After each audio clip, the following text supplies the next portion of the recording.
খুঁচিয়ে খুঁচিয়ে বাংলা তথা ভারতবর্ষের যে সাম্প্রদায়িক সম্প্রীতি সেটাকে তাকে নষ্ট করা, বিভিন্ন রাজনীতিবিদদের পোষমাস আর ভারতের সম্প্রীতির সর্বনাশ। রামনবমী আছে হবে সেইটা জেনেও মাননীয় মুখ্যমন্ত্রী কি করে বিদেশ ভ্রমণে গেলেন? তার মানে তিনি মনে করছেন যে পশ্চিমবঙ্গ নিরাপদ। যদি পশ্চিমবঙ্গ নিরাপদ হন তাহলে কিন্তু ওরে বারবারই উনি কেন এইসব রামনবমী এবং জুমার নামাজের কথা কেন বলছেন? মানে উস্কানি, এই যে উস্কানিতে কিন্তু পশ্চিমবঙ্গের শান্তিকামী তথা ভারতবর্ষের শান্তিকামী মানুষ কিন্তু একেবারে সায় দেবে না। স্বামী বিবেকানন্দ একবার বলেছিলেন যে ধর্মকে হত্যা করে মানুষকে হত্যা করে ধর্ম প্রতিষ্ঠার থেকে ধর্মকে হত্যা করে মানুষকে প্রতিষ্ঠিত করা একান্তভাবে উচিত। অর্থাৎ মানবিকতার কথা উনি বেশি বলেছেন। যে কোনো রাজ্যের মুখ্যমন্ত্রীর মুখে শোভনীয় নয় যে অন্য রাষ্ট্রের সম্বন্ধে কথা বলা। পশ্চিমবঙ্গ তথা ভারতবর্ষের বিভিন্ন জায়গায় দুর্নীতিতে ছেয়ে গেছে। এখন এই দুর্নীতি যখনই আসে তখন কিন্তু ধর্মের আশ্রয় মানুষ বেশি নেয়। মুখ্যমন্ত্রী মানে তিনি প্রশাসনিক প্রধান, অভিভাবক।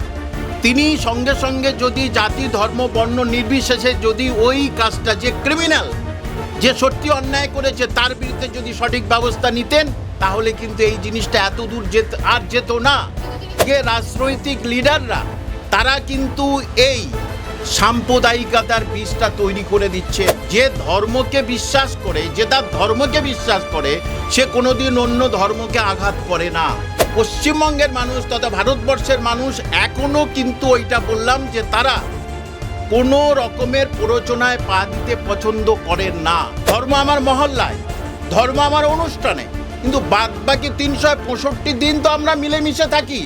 100টা হিন্দু পরিবারের মধ্যে একটা মুসলিম পরিবার সুরক্ষিত, কিন্তু 100টা মুসলিম পরিবারের মধ্যে 50টা হিন্দু পরিবারও সুরক্ষিত নয়। ইতিমধ্যে এই বক্তব্যটাই রেখেছেন উত্তরপ্রদেশের মুখ্যমন্ত্রী যোগী আদিত্যনাথ। আপনি এই বক্তব্যে কতটা কি বলবেন, কতটা সহমত পোষণ করছেন বা বিরোধিতা করেন? যোগী আদিত্যনাথের এই যে মন্তব্যে আমি একমত নয়, কারণ এটা ওনার ব্যক্তিগত ব্যাপার। উনি কিভাবে কোন মানসিকতায় এটা বিচার করেছেন আমি জানি না। সারা পশ্চিমবঙ্গ তথা ভারতবর্ষে বহু জায়গায় হিন্দু মুসলিম একসঙ্গে আছে। কোথাও হিন্দু ভাইদের সংখ্যা বেশি, কোথাও মুসলিম ভাইদের সংখ্যা বেশি, কিন্তু সেখানে তারা কিন্তু ঠিকইভাবে আছে। এটা অ্যাকচুয়ালি কি খুঁচিয়ে খুঁচিয়ে বাংলা তথা ভারতবর্ষের যে সাম্প্রদায়িক সম্প্রীতি সেটাকে তাকে নষ্ট করা, এটা ছাড়া আর অন্য কিছু নয়। আর রাজনীতিটা শুধু তো আজকের জন্যে, কয়েকদিনের জন্য, আজকালের জন্যে, কিন্তু ধর্ম শিক্ষা আর সম্প্রীতি তো সারা জীবনের জন্যে। সুতরাং আমি মাননীয় যোগী আদিত্যনাথকে বলবো যে উনি যেটা ওনার মানসিকতা থেকে ওটা ভেবেছেন, কিন্তু সারা ভারতবর্ষের কোথাও ছুটছাট ঘটনা ঘটতে পারে, সেটা স্বাভাবিক। এত বড় একটা দেশ ছোটোখাটো ঘটতে পারে, কিন্তু উনি যেটা বলেছেন সেটা নয়। আমি যদি দেখি আমার এলাকায়, সেখানে তো দেখা যাচ্ছে যে হিন্দু ভাই বোনের সংখ্যা খুবই কম। বহু বছর ধরে তো একইভাবে আছি এবং সারা ভারতবর্ষের বহু জায়গায় এই জিনিসটা আছে। এবং একটি কথা ওনাকে বলবো আমি যে স্বামী বিবেকানন্দ একবার বলেছিলেন যে ধর্মকে হত্যা করে মানুষকে হত্যা করে ধর্ম প্রতিষ্ঠার থেকে ধর্মকে হত্যা করে মানুষকে প্রতিষ্ঠিত করা একান্তভাবে উচিত। অর্থাৎ মানবিকতার কথা উনি বেশি বলেছেন। কোনো ধর্মে বলেননি, যে স্বয়ং শ্রীকৃষ্ণ বলেননি, হজরত মুহাম্মদ সাল্লাল্লাহু সাল্লাম বলেননি, যীশুখ্রিস্ট বলেননি যে তোমরা একে অপরের ক্ষতি সাধন করো। যে সুতরাং এটা কিছু রাজনীতিবিদদের এটা বানানো একটা কথা ছাড়া আর অন্য কিছু নয়। রাজনীতির একটা ফয়দা যেটা যোগী আদিত্যনাথ করছেন, এখানে ওয়েস্ট বেঙ্গলেও মাননীয় মমতা ব্যানার্জি একই জিনিস করছেন, রাজনীতির তাস খেলছেন। কিন্তু প্রকৃতপক্ষে যারা এই যে উস্কানিতে কিন্তু পশ্চিমবঙ্গের শান্তিকামী তথা ভারতবর্ষের শান্তিকামী মানুষ কিন্তু একেবারে সায় দেবে না। পশ্চিমবঙ্গের মানুষ কোনো উস্কানিতে তারা পছন্দ করে না। আর যে ধর্ম নিয়ে কোন্দল করে, সে যে কোনো রাজনৈতিক দলের নেতা নেত্রী হোক না কেন, তিনি ধর্মের মর্ম বোঝেন না, কোনোভাবেই তিনি ধর্মের মর্ম বোঝেন না। এবং সমস্ত ধর্মের ক্ষেত্রে বলেছে, সব ক্ষেত্রে বলেছে। ঋগ্বেদে 2:37 আমি একটা বলছি, 2:23-7 ঋগ্বেদের, সেখানে পরিষ্কার করে বলেছে যে একজন নিরীহ মানুষকে যে ক্ষতি করে সে মানুষ নয়, সে হায়নার সমান। এবং সেটা আল কোরআনে, পবিত্র আল কোরআনের মধ্যে পরিষ্কার করে বলে দিয়েছে যে তোমরা দাঙ্গা ফ্যাসাদ বিবাদ করে মানুষের জীবনহানি করবে না। সূরা বাকারার 191 নম্বর আয়াত। তাহলে সমস্ত ধর্মে তো বলে দিয়েছে তোমরা ধর্ম নিয়ে হানাহানি করবে না। আমি ঋগ্বেদের কথা, ঋগ্বেদে আরও অনেক আছে যে যজুর্বেদে 5:8 আছে যে তোমরা কোনোদিনই কোনো ধর্মের মানুষের সঙ্গে কর্কশ এবং তিক্ত স্বরে কথা বলবে না। সেখানে আল কোরআনের মধ্যে, সূরা আল ইমরানের মধ্যে আরও অনেক কিছু আছে, তোমরা না জেনে কাউকে কোনো কিছু কথা বলবে না, সবাই একইভাবে থাকো, কোনো রকমের সত্যকে মিথ্যা, মিথ্যার সঙ্গে গুলিয়ে দেবে না। সুতরাং এটা রাজনীতিবিদদের তৈরি। তার কারণ কি বলুন তো, যে এটা মানে বিভিন্ন রাজনীতিবিদদের পোষমাস আর ভারতের সম্প্রীতির সর্বনাশ। আচ্ছা, আপনি বললেন যে আমরা বহু দিন ধরে হিন্দু মুসলিম একত্রিতভাবে শান্তিপূর্ণভাবে বসবাস করছি। সেখানে দাঁড়িয়ে যোগী আদিত্যনাথ যে বক্তব্যটি তিনি রেখেছেন তার উদাহরণস্বরূপ তিনি পার্শ্ববর্তী দেশগুলোকে ইঙ্গিত করছেন, বাংলাদেশ, পাকিস্তান, আফগানিস্তান। কোথাও তিনি কি এটা ইঙ্গিত করতে চাইছেন যে এখনও যদি মানে বারংবার যে মূলত যোগী আদিত্যনাথ যে কথা বলেন তার মুখে বলতে শোনা যে হিন্দুরা একত্রিত হও, না হলে পরে ভবিষ্যতে এইরকমভাবে পার্শ্ববর্তী দেশে পরিণত হবে? দেখুন, 25% মুসলিম ভারতবর্ষে, সেখানে 75 থেকে 80% হিন্দু। তাহলে সেখানে মুসলিমরা তো অলরেডি তারা সংখ্যায় কমে আছে। সেই 25 থেকে 50 হতে তো বহু দেরি। সুতরাং আরেকটা কথা, যে কোনো রাজ্যের মুখ্যমন্ত্রীর মুখে শোভনীয় নয় যে অন্য রাষ্ট্রের সম্বন্ধে কথা বলা, কারণ সেই রাষ্ট্রের বিরুদ্ধে কথা বলবেন রাষ্ট্র। সুতরাং রাষ্ট্র স্টেটমেন্ট দেবেন। এখানে বিভিন্ন মুখ্যমন্ত্রী কেন অন্য রাষ্ট্রের কি হচ্ছে সেই নিয়ে স্টেটমেন্ট দেবেন? নিশ্চয়ই না। যে সুতরাং এই জিনিসগুলো বলা মানে খুঁচিয়ে দেওয়া আরও উগ্র কিছু হিন্দুত্ববাদ, কিছু এখানে মুসলিম কিছু উগ্রত্ববাদ, তাদেরকে আরও খুঁচিয়ে দেওয়া আর কি। আপনার কি মনে হয় সামনে রামনবমী আসছে, তাকে মাথায় রেখে এই ধরনের মন্তব্য? হ্যাঁ, হতেই পারে। যে আমি তো বললাম, ধর্ম এখন পশ্চিমবঙ্গ তথা ভারতবর্ষের বিভিন্ন জায়গায় দুর্নীতিতে ছেয়ে গেছে। এখন এই দুর্নীতি যখনই আসে তখন কিন্তু ধর্মের আশ্রয় মানুষ বেশি নেয়, এটা স্বাভাবিক, দেখা গেছে।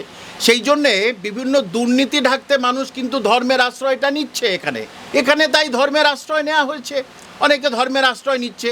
এবং দেখুন, পশ্চিমবঙ্গে রামনবমী আছে, তো রামনবমী হবে সেইটা জেনেও মাননীয় মুখ্যমন্ত্রী কি করে বিদেশ ভ্রমণে গেলেন? তার মানে তিনি মনে করছেন যে পশ্চিমবঙ্গ নিরাপদ। যদি পশ্চিমবঙ্গ নিরাপদ হন তাহলে কিন্তু বারবারই উনি কেন এইসব রামনবমী এবং জুমার নামাজের কথা কেন বলছেন?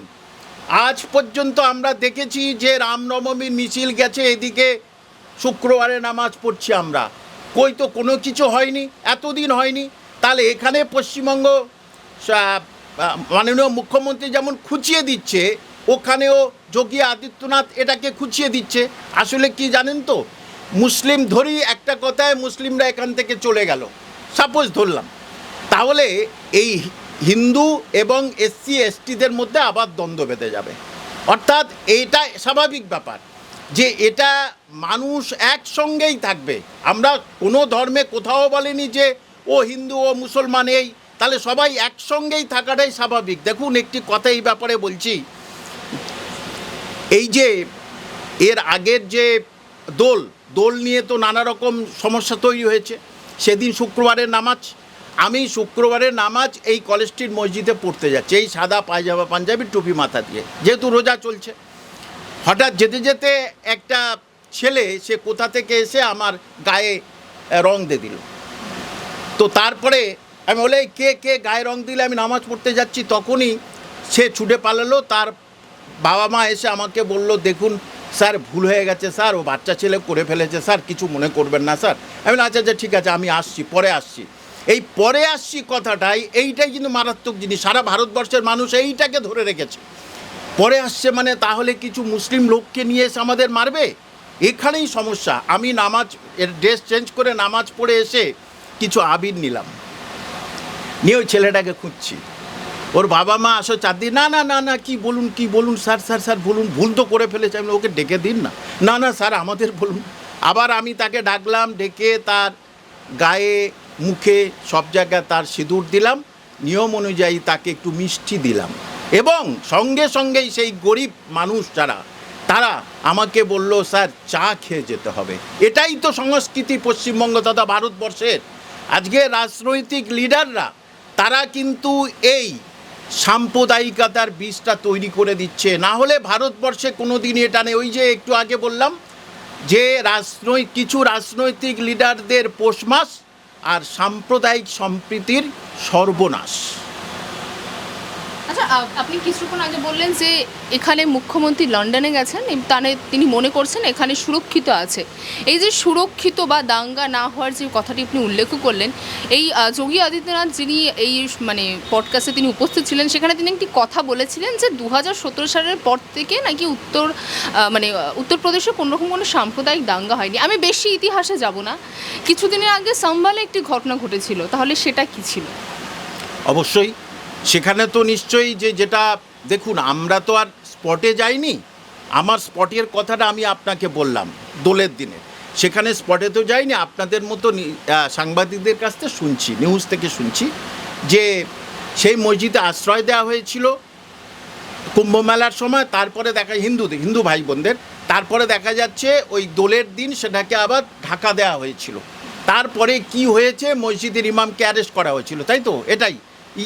সুতরাং সেটা, এবং তার আগেও একটি ঘটনা ঘটে যেখানে মসজিদ পরিদর্শন করতে আসে, সেখানে একটি দাঙ্গার মতো পরিস্থিতি হয়। তাহলে যদি তিনি বলে থাকেন যে 2017 সাল থেকে দাঙ্গা হয়নি, তাহলে এই ঘটনাগুলিকে আমরা কি ঘটনা বলে আখ্যা দেব? না, ওটা উনি যেটা বলেছেন সেটা বললাম যে উগ্র হিন্দুত্ববাদীর পক্ষে ওই কথাটা উনি বলেছেন, একেবারেই বলেছেন যে উত্তরপ্রদেশে বহুবার এমন ধরনের ছুটছাট ঘটনা ঘটেছে যেটা সারা ভারতবর্ষের অন্য কোথাও ঘটেনি, এবং সেটাতে তৎক্ষণাৎ যদি উনি সঠিকভাবে, একজন মুখ্যমন্ত্রী মানে তিনি প্রশাসনিক প্রধান, অভিভাবক, তিনি সঙ্গে সঙ্গে যদি জাতি ধর্ম বর্ণ নির্বিশেষে যদি ওই কাজটা, যে ক্রিমিনাল, যে সত্যি অন্যায় করেছে তার বিরুদ্ধে যদি সঠিক ব্যবস্থা নিতেন, তাহলে কিন্তু এই জিনিসটা এত দূর যেত না। হ্যাঁ, উনি তো সবসময় বুলডোজার নীতিতে বিশ্বাস করেন। এখন এইভাবেই আমি তো বললাম, আমি বেদের ঋগ্বেদ যজুর্বেদ এইসব নিয়ে বললাম, তাহলে যদি সত্যি উনি ধার্মিক হয়ে থাকেন তাহলে কিন্তু এগুলো ওনার মেনে চলা উচিত, একেবারে স্বাভাবিক। কোনো ধার্মিক যে ধর্মকে বিশ্বাস করে, যে তার ধর্মকে বিশ্বাস করে, সে কোনো দিন অন্য ধর্মকে আঘাত করে না। যে তাকে সাম্যের অধিকার অনুযায়ী সবাইকে সমান অধিকার দেওয়া উচিত।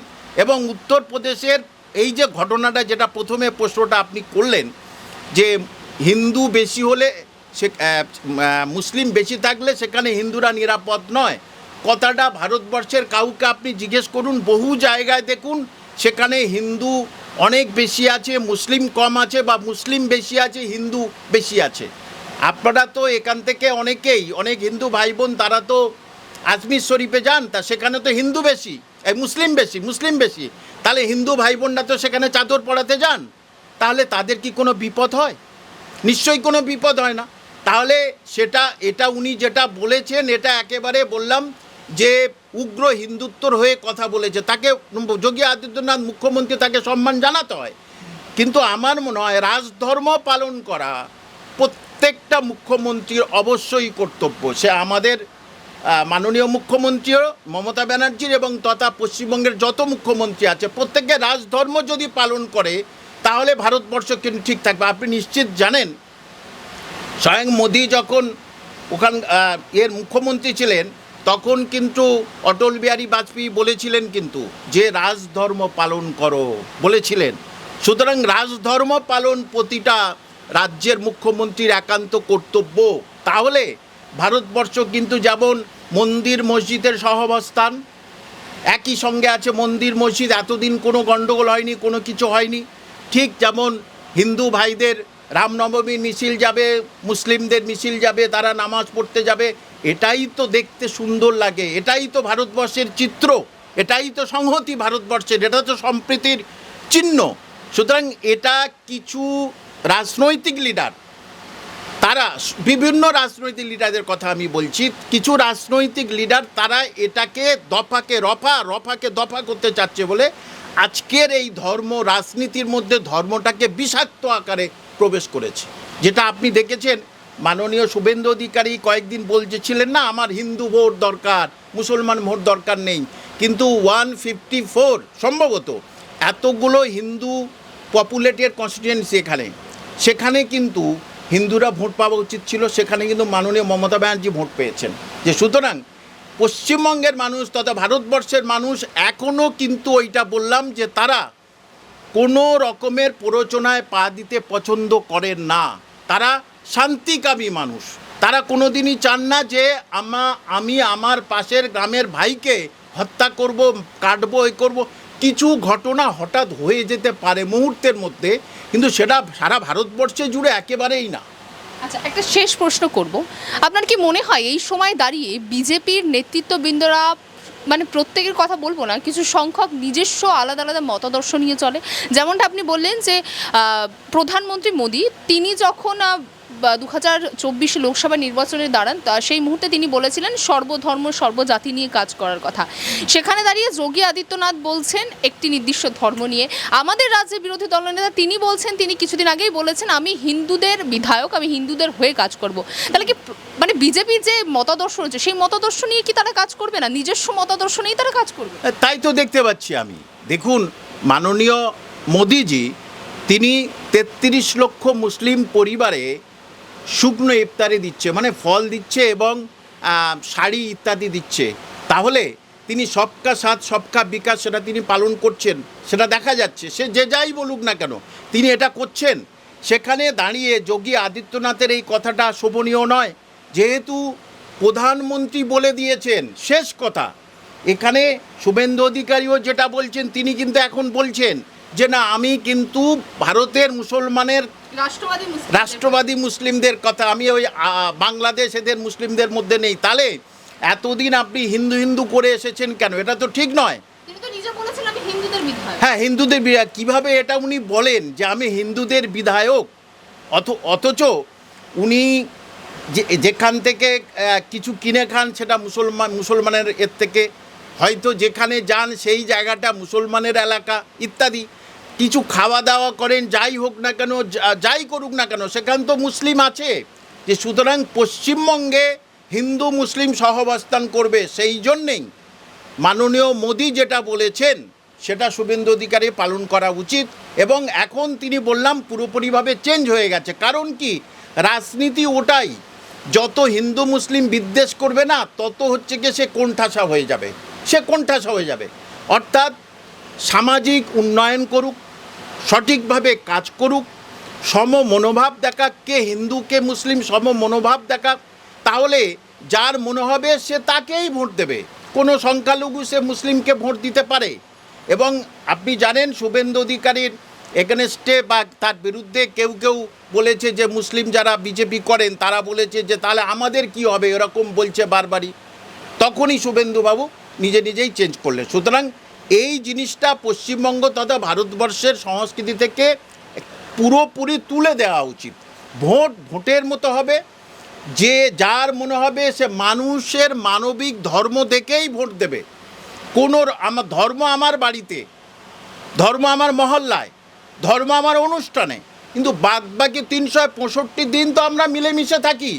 এই যে ঈদ আসছে, ঈদে আপনি আসবেন আমার কাছে পায়েস খেতে নিশ্চিত, আবার পুজোর সময় আমি যাব আপনার বাড়িতে, আপনার বয়স্ক যারা বাড়িতে তাদের প্রণাম করতে যাব। এটাই তো পশ্চিমবঙ্গ তথা ভারতবর্ষের সংস্কৃতি, এবং এটা যেন চলে রাজনৈতিক লিডাররা যদি এটা বলে থাকেন, এটা মারাত্মক ভুল কথা বলছেন, এবং সেটা ধর্মের বাইরে, মানে প্রকৃত ধার্মিক ব্যক্তি কোনোদিন এই কথা বলতে পারেন না। বাংলা হান্টের আরো খবর দেখতে নজর রাখুন। বাংলা খবর মানেই বাংলা হান্ট।